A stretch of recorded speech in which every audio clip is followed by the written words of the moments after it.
Нийслэлд 2016 оны байдлаар нийт 31 орон нутгийн өмчит үйлдвэрийн газрууд байна. Үүнээс 22 аж ахуйн тооцоотой үйлдвэрийн газар, 9 төсөвт үйлдвэрийн газар үйл ажиллагаа явуулдаг. 2015 онд үйл ажиллагаа явуулсан орон нутгийн өмчит үйлдвэрийн газруудын контрактыг дүгнэхэд 8.4 тэрбум төгрөгийн алдагталтай ажиллажээ.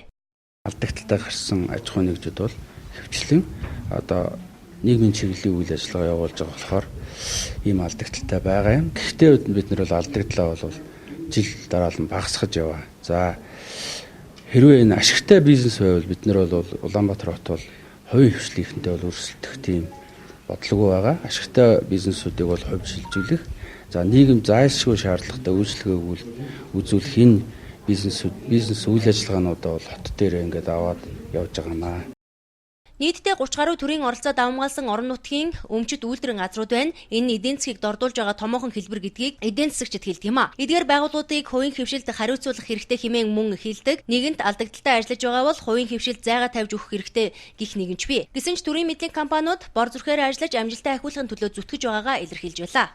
2013 оноос эхлээд бол замын хөдөлгөөний дүрмийг биелүүлдэг болгох, соёлтой зөрчдөг болгох чиглэлээр бол дүрм зөрчсөн иргэдийг нэрээр торгож эхэлсэн байгаа.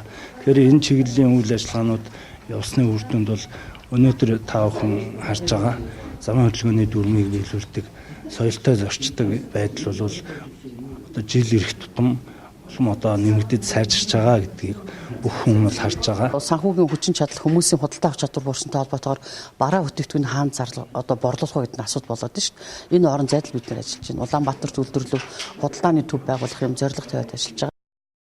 Ашиггүй ажиллаж байгаагийн шалтгаан төрөөс баримтлах бодлого дутуу байгаатай шууд холбоотой гэдгийг орон нутгийн болон төрийн өмчит үйлдвэрийн газруудын захирлууд хэлж байна. Ашиггүй салбарыг ашигтай болгох нь зах зээлийн хууль, тиймээс хуулиа баримтлах хэрэгтэй гэдгийг төрийн өмчит үйлдвэрийн газар болон орон нутгийн өмчит үйлдвэрийн газруудын захирлууд хэлж байлаа.